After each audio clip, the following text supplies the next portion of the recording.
Simperium, and Doctari for their generous and delicious gifts to the Austin studio. We always appreciate the show of love and support from our community, and these tasty treats help keep us fueled and encouraged. So thanks, guys. You can display game locations holographically. Players can use the vivid display to find out more about locations, including their intended visuals.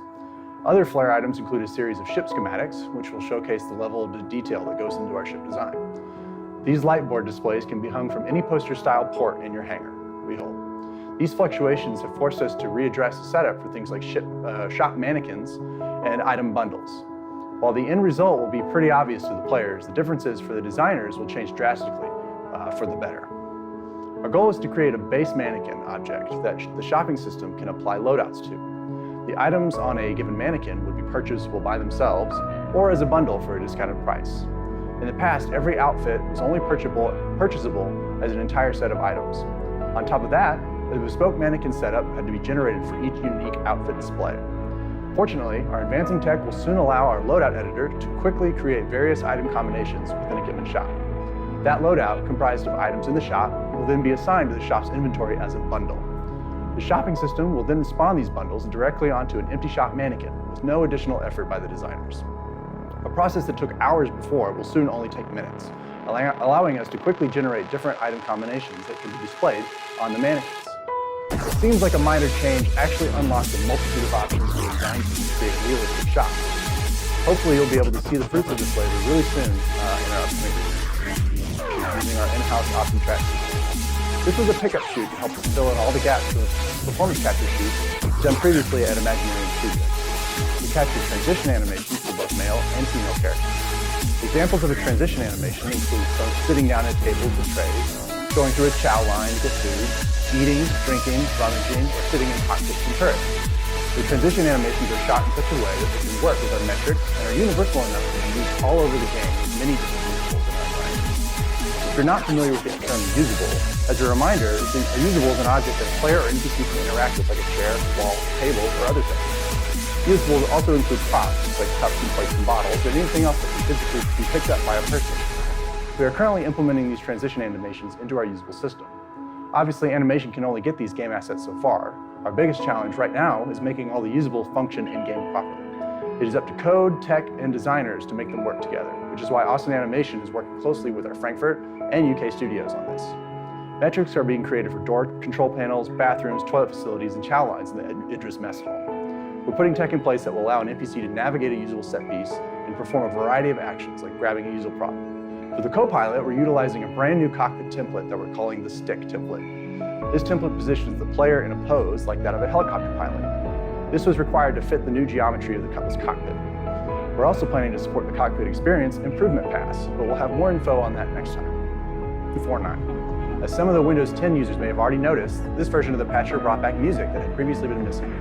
The exact cause of the issue is that Windows 10 sound settings were set to 192. With the addition of multiplayer megamap and serialized variables, we were required to perform multiple cross-studio playtests between Austin and UK.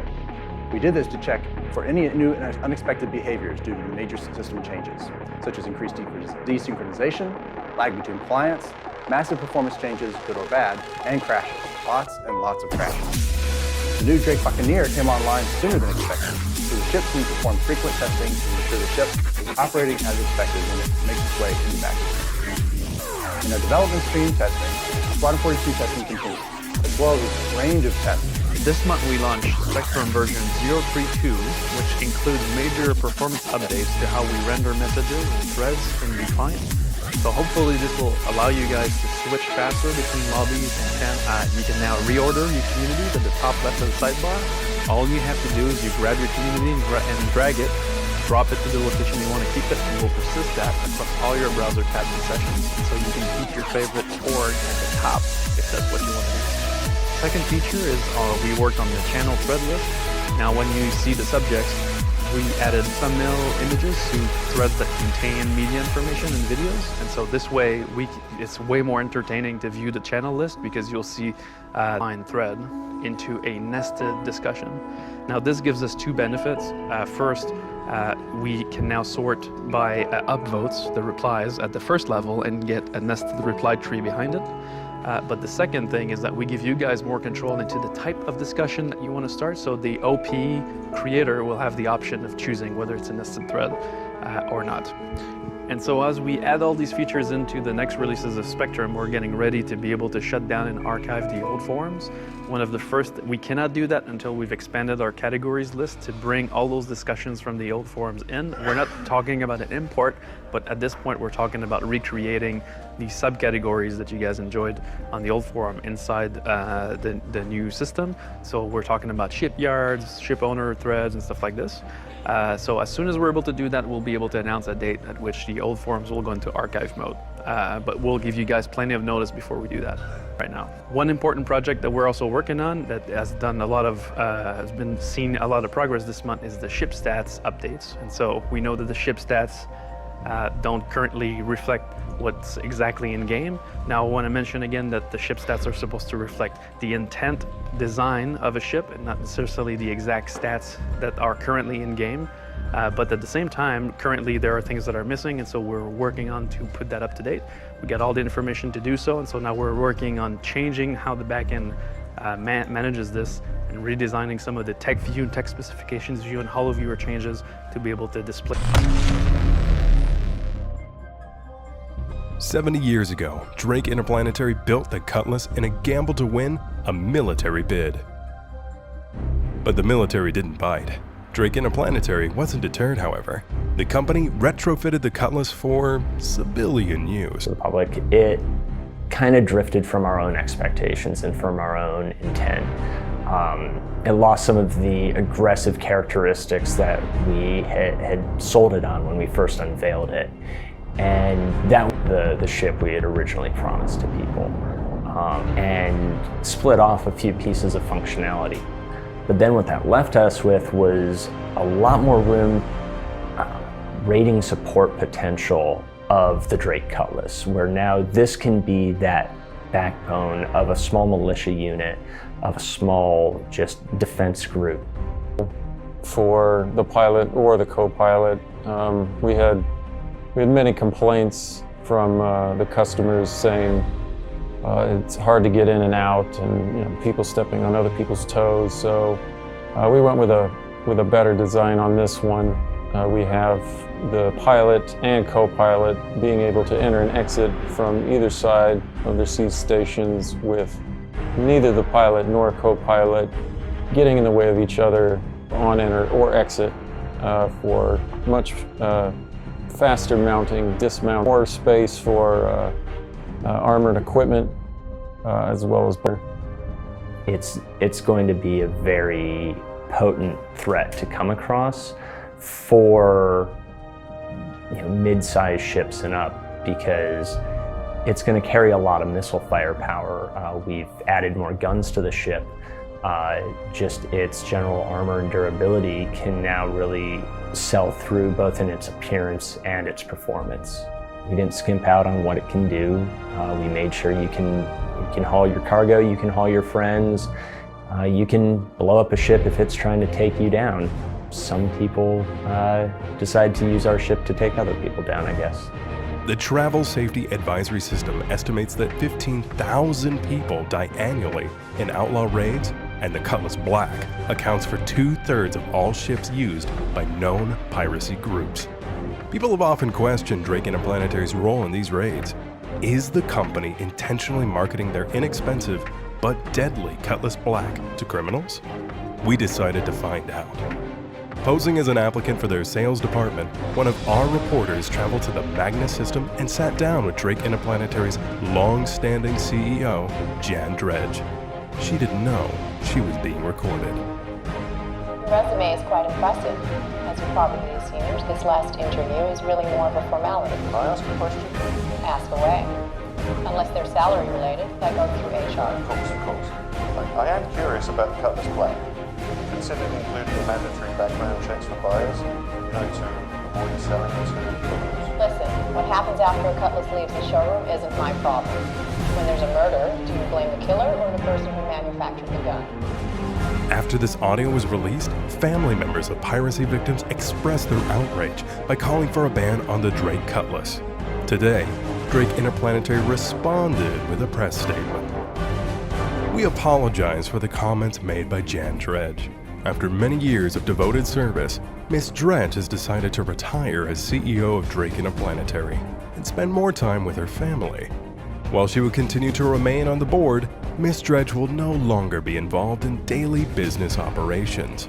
Her son, John Dredge, will fulfill her duties as acting CEO until a replacement can be found.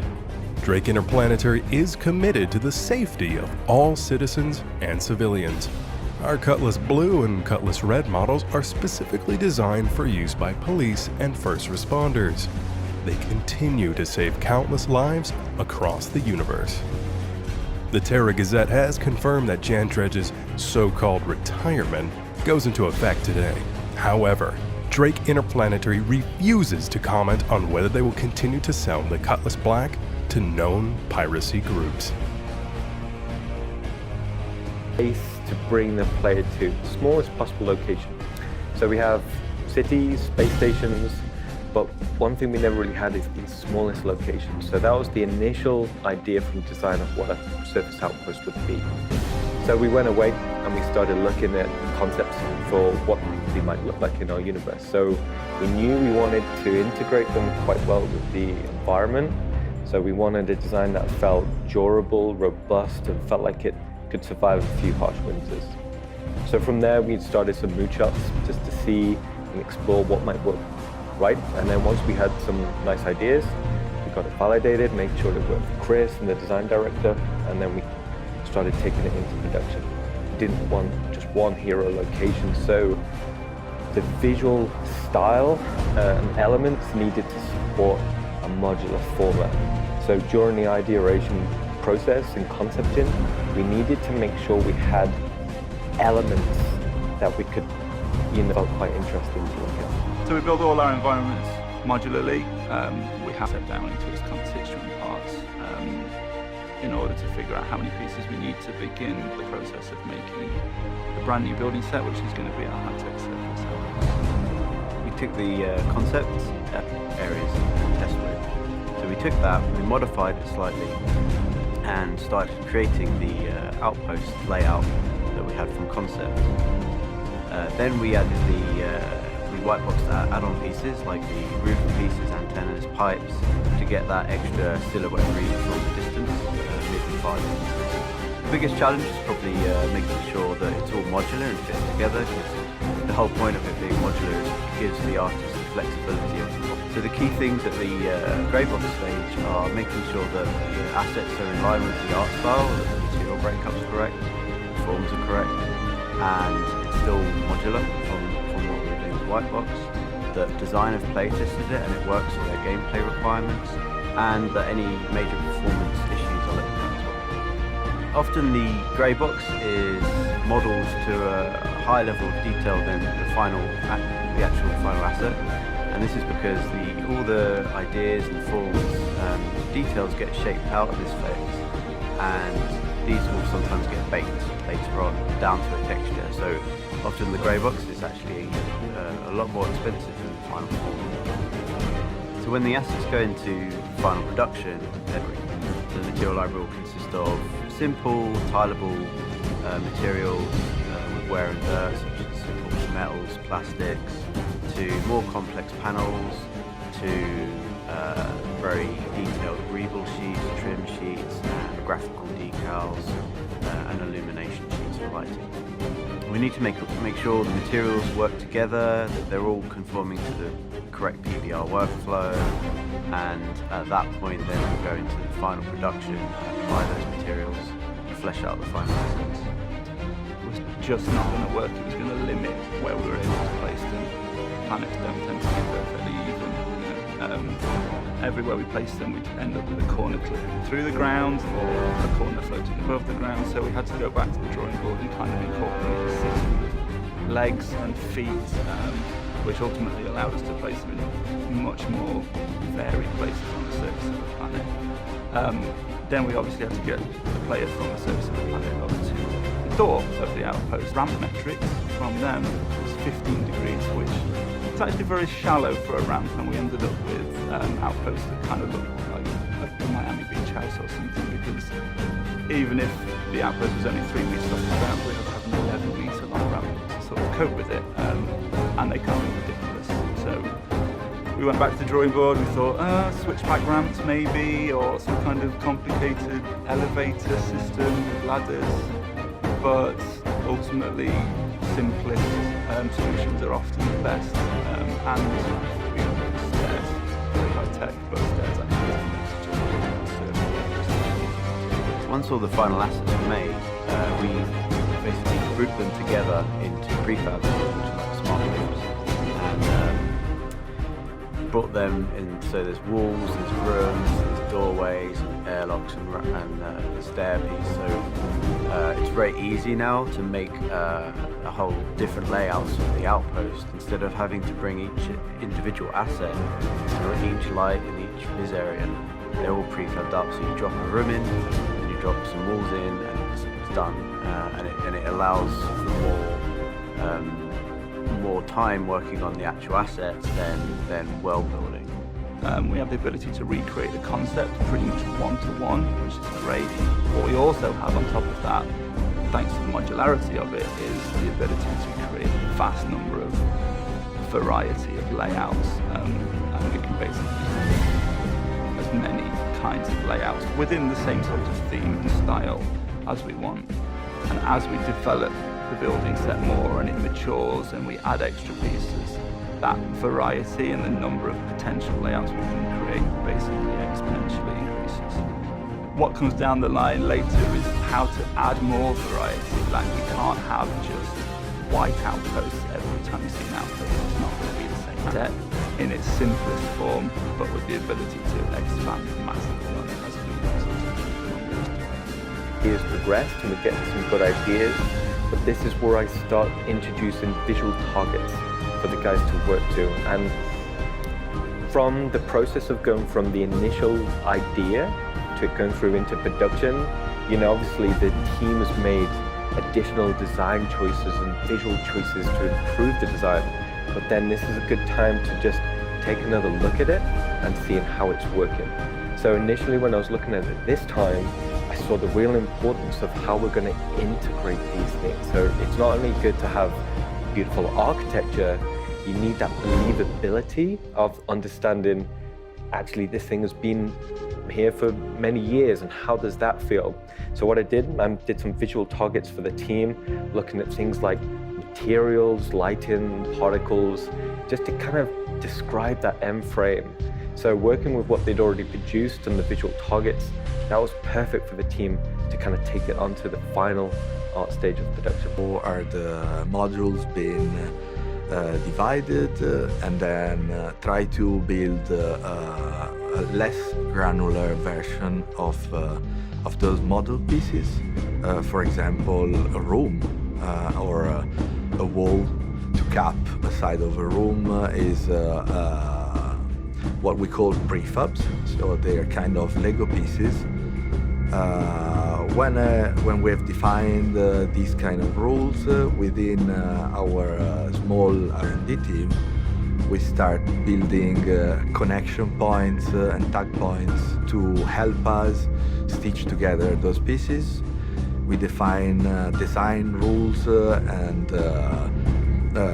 layout paths to make sure that the generation of these layouts is controlled, is based on a clear aspect, visual aspect, and on a clear design, on a clear cap of size, and when we have all these rules, we start trying out and iterate on the process of giving a feedback to artists. Once the goal is reached, what we want to do with these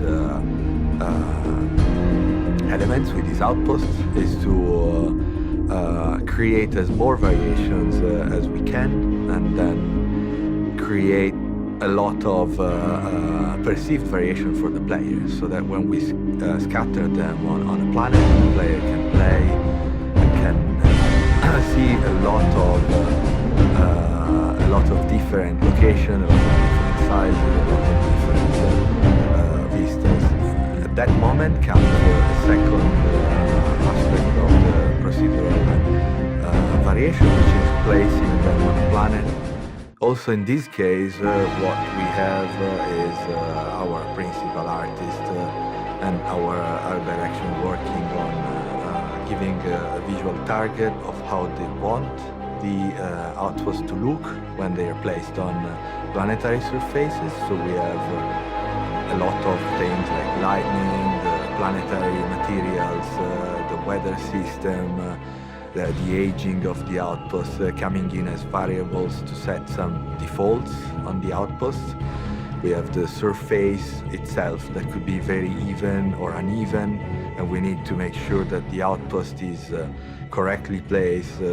This has been one of the biggest challenges we're still tackling, which is how we can find a correct place on the planetary surface to guest our outpost. So sometimes we have a fit system adapting, which is one of the first solutions, but we also have a better shading system to integrate the fit on it, or we have a terrain system trying to adapt and trying to give a more clear and more even place for the player also to be able to enter into the outpost. We faced problems with the access to these outposts, and we have tried to find visual and technical solutions for this. The Planet Editor is one of the tools we're using for placing them, is trying to find the correct average distance of this kind of outpost, finding a correct spot on the planet, and then giving to the designers a way to modify these settlements, because together with the outpost we will get some visual add-ons, which are just very nice elements to have the planet affecting it with mud or the sand, as we said. We're looking into other variations as well, interior dressing, props. There will be probably a sneak peek on it. It's actually all the things you see from my side that's still in R&D. They're clearly in a white box phase, because the visual target we're trying to reach is very, very high. I'm confident that what we have reached is very good, but it's actually considered very good, which is incredible. So thank you so much for watching, and we'll see you around the verse.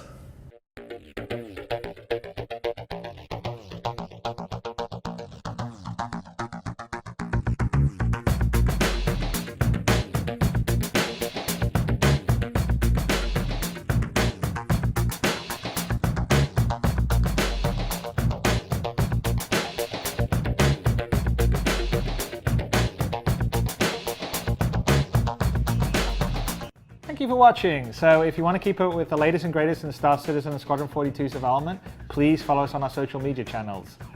See you soon.